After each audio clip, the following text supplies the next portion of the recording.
Welcome folks, today is an exciting day. It is new siding day. So welcome to Learn from Dad, I'm James. This is part 2 in my house transition. Only 18 short months after my house got hit by hail and lots of disagreements with the insurance company. The crew is here and they're gonna start tearing off the siding and reapplying. So let me show you the processes that they're using, but also more importantly, the processes I went through on how I decided what siding to put back on here so that I felt comfortable with it for the next 20 to 30 years. So let's talk through the 7 different elements that I think are important and have learned while I was working through this process of trying to decide what siding to put back on, styles, colors, etc. So the first thing you're going to want to know, and I didn't realize this, is figure out what you have for sheeting on the exterior of your house. Particularly if you're wanting to do some kind of a vertical siding or potentially even some shake type siding as accent pieces. What kind of sheeting is on will make a difference, and you may or may not be able to do that. My house in particular has a plywood exterior sheeting. A lot of houses have an OSB exterior sheeting, but many of them that were built in particularly maybe the 90s and 2000s had kind of a fiberboard sheeting. If you're wanting to do a vertical siding, some of like which I'm doing, you can't do that because the siding won't adhere properly to that fiberboard. Very important thing up front, you might squash your dreams right away if you find that you don't have the proper sheeting. So your contractor can help you with this, but you can do it just the same. If you go to a place on your house, if you have vinyl siding like I do, you can get a hold of one edge where there's a splice and start to peel this back. And on this particular spot, I'm on a screened-in porch, so there is no house wrap underneath, which they're going to put back on. But you can see I have a plywood sheeting underneath. There was a house wrap there. You could take and cut a very small triangle, see what's underneath of it, and then apply a piece of tape temporarily to seal that back up to determine what you have. Simply push the siding back down, snap it back in place. Good morning, Heidi. The crew's getting rolling, pitchforking to be able to get the siding peeled off and then going along and getting all the nails out. Things progress really quickly when it comes to the demo side. I think it is a really good idea to be home during the demolition process. You don't need to be in your contractor's way, but just simply walking around and looking at things like this, you can discuss things with them in the process and make sure that they get done when you have the chance to fix them is really important. Even the most well-built home can still have problems. As they're removing siding, we're seeing a couple instances on some windows where there is some water damage, where things did not get flashed properly. This one in particular is the worst. The plywood is soft. You can see it's actually rotted here, so we're gonna have to replace these pieces. The start of day 2, so let's take a quick walk around.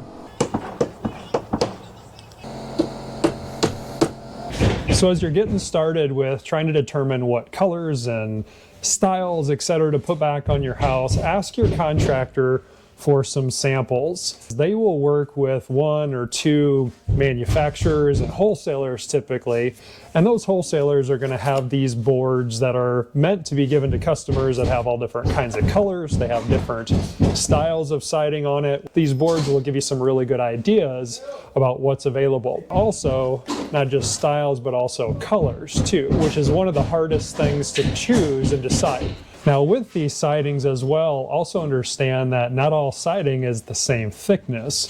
There are different thicknesses such as 042, 044, 046, and what we mean by that is in inches, so 0.046 of an inch of thickness. Ask your contractor, what are you going to be putting back on, and why do you like to use a certain thickness? Also, you want to know what's on your house to start with, just so you have some perspective of what you have versus what you're getting. So as you get some of these different colors and you start to determine which one matches what you currently have versus ones that you might be interested in, it's really important to see what they look like on your house. You can see there are several missing here because I grabbed those, tore them off, and I specifically took them and held them up against my siding to get a better understanding of, did this one match my siding currently?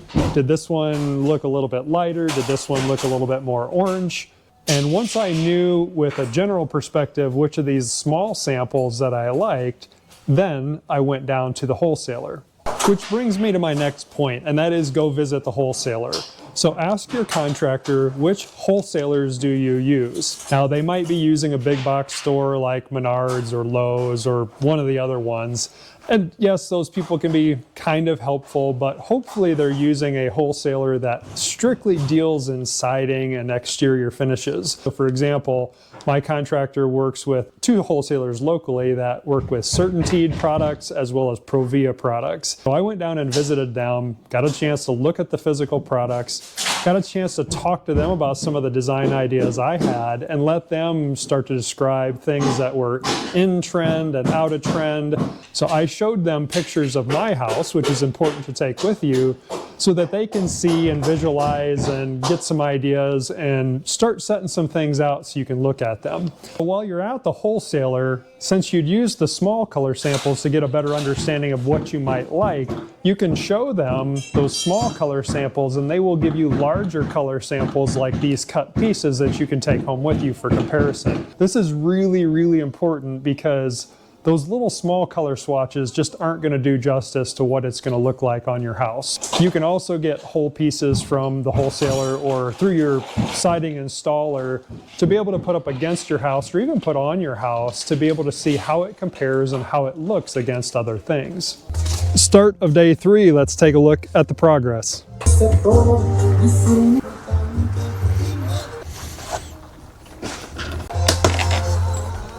So this brings me to my next point. Take those samples home to your house, put them in different areas around your house against your current siding, and see what you think. Stand up close, stand far away, stand at an angle to the right and an angle to the left.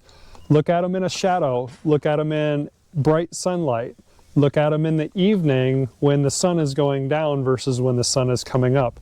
They will look different every single time. This sample right here, which is an antique white, is the one that I was thinking I was going to use because I really like white and I wanted kind of the white farmhouse look being out in the country. And the more I looked at this, the less I liked it in all these different situations.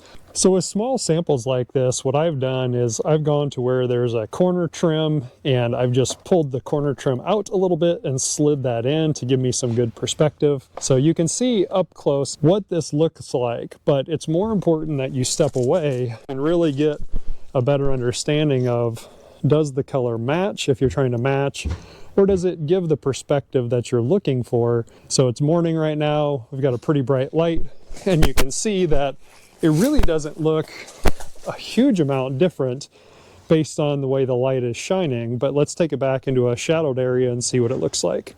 So here we've taken our siding sample and placed it above a window and tucked it into one of the corner trims, and you can see in the shadow it's significantly lighter than the existing siding.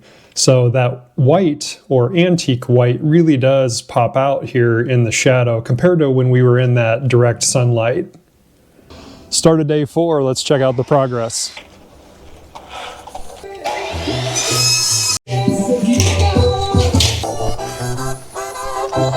So my next point I want to make is use the online siding designers and visualizers that are available from a variety of different companies, and also use multiple of those different visualizers.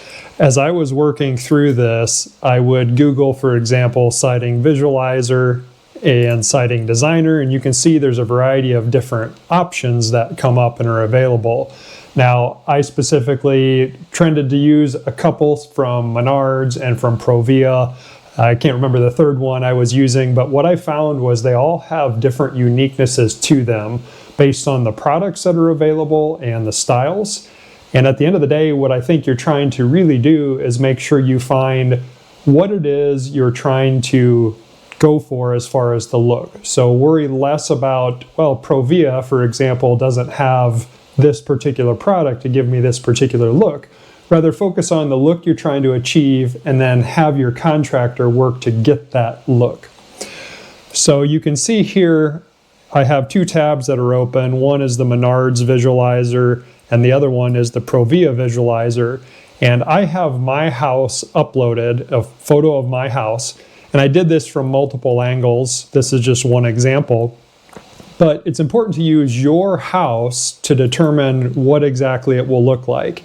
Now, I may do a separate video because these visualizers are quite intense And if you don't use it right, you'll get frustrated by it and the design won't look the way you think it should.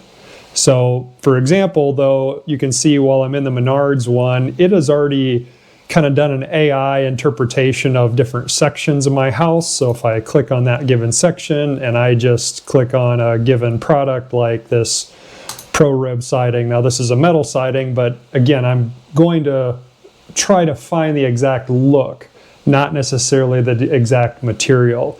So you can see it goes and applies that, and maybe I want to go on the top and put on a shake style just for a random example. Now similarly in the Provia side, it doesn't actually pick up through AI the spaces. You have to go through and draw them. What I've found is these siding visualizers, I think, are all using the same back-end visualizing engine, and they just function differently.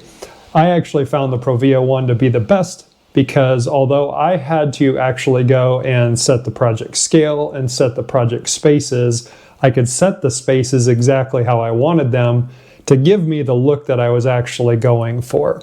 So here's a handful of examples that I did of my own house using the same photo, the same angle, and I shared these with a variety of different people, including my siding supplier, the wholesaler, to give them some ideas of what things would look like and get that feedback, which was really important. And in the end, the style that I ended up going with on my house, not only did I see and create in the visualizer, but I also saw when I was driving around in one of my favorite homes that was out in the country. That's how I determined what it was that I wanted to do on my own house. Start of day 5. Let's check out the progress.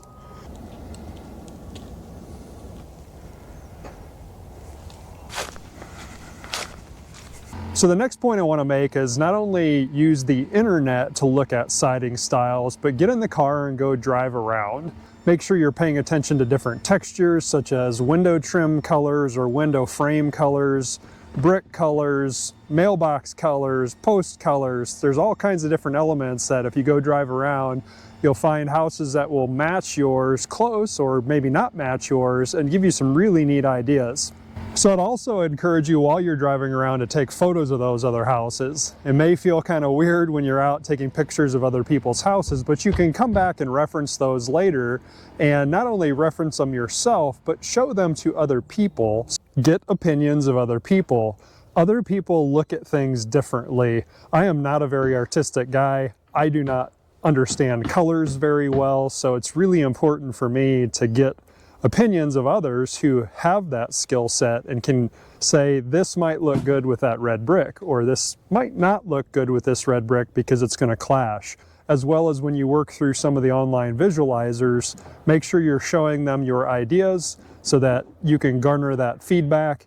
So the last thing you need to make sure that you're considering is while they're doing the siding, is there anything you want to change on the exterior of the house? Do you want to add a light? Do you want to add an electrical box? Do you want to do something different while they have all that siding pulled off? For me, for example, on the outside of my garage, there is no electrical boxes on this side.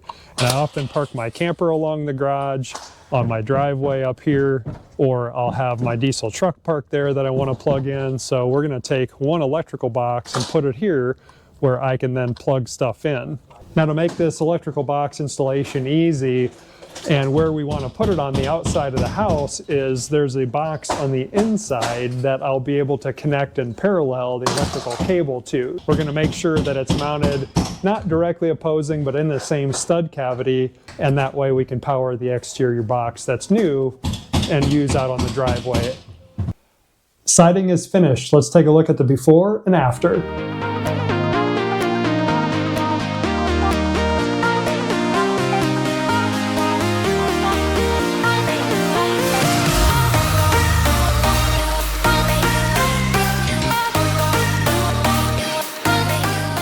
Thanks for tuning in. I appreciate it. Come back for the next part where we work on some exterior light upgrades, some garage door accents, and maybe even some shutters. If you've enjoyed this content, I encourage you to hit the like button. That does help support the channel. Subscribe. Many more videos to come. I appreciate you watching. I'm James with Learn from Dad. Stay curious, friends.